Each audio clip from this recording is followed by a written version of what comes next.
Hey man, it's your boy Sleep Gang. We gotta talk about the day before and how it just ultimately became one of the biggest failures of 2023. But before we get into it, let's talk about the lead up and the hype and the anticipation for said game.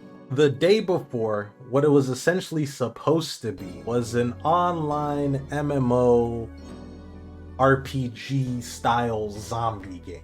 That's what it would initially would be by the developers at Fantastic. But as more and more things came out about Fantastic, about how shady they are with their business practices and previous entries in terms of video games, it shed a light on how much they were out of their depth when it came to this game in particular the day before. So let's kind of start with my personal hype with the game.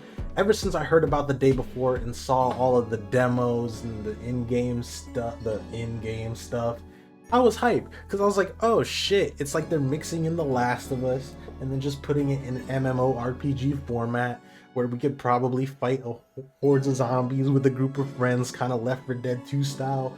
Probably have like crafting mechanics. Probably would also have like factions and shit.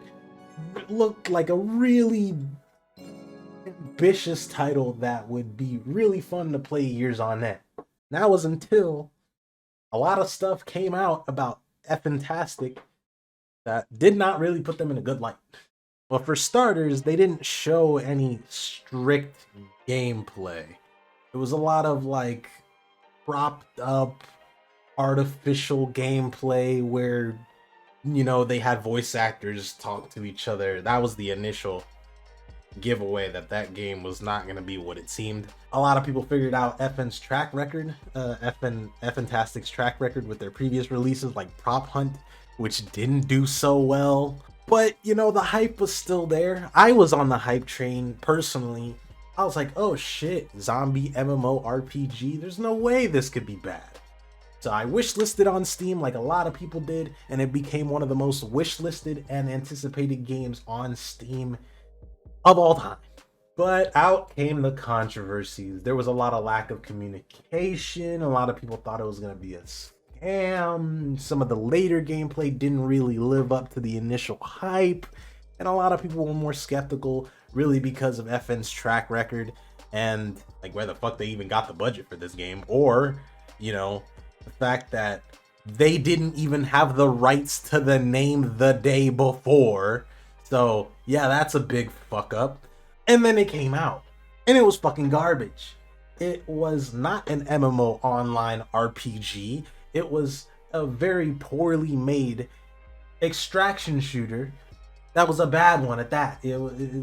Like, sure, you had some zombies in there, and sure, you encountered individuals, but more times than not, it was a laggy, jumbled up fucking mess. The game looked great. I'm not gonna deny that it doesn't look great. It looked great. It looked like a really, really good Unity acid flip, but ultimately, like, the player connection was fucking terrible. The server connection was fucking terrible. The zombies took like delayed shots to the head. I have footage of this. I'll throw it on screen. It was bad. It was bad. It was barren. It was like, look, I understand if it was early access. I get it, but you gotta have more meat on your bones if you're gonna do something like that. And ultimately, the fact that they lied about not only the genre, but the game in general being what it was on release, yeah, a lot of people refunded it, so much so that they probably lost a lot more than they earned. So much so that they fucking shut down 4 days later, not even a week. This is the fastest shutdown I have ever seen of a studio after a game release ever. This has got to be a world record or something. Like, come on, bro. It's gotta be. There was so much hype and anticipation being built up for a game that was not at all what it was and not at all fit for release. Fantastic shut the fuck down, which raised a lot of suspicion. You know, if you shut down 4 days after your game releases, either that shit made no money or you ran away with said money. And a lot of people deemed it as a scam. I just want to say to those that spent their hard-earned money only to get fucking swindled of their $40, I I don't know what to tell you. I don't know what to tell you, bro. Be careful of the games that you buy. If you have the opportunity to refund said game, please do so. If you enjoy said game, that's cool. That's up to you. But it couldn't be me. I'm just saying. Um,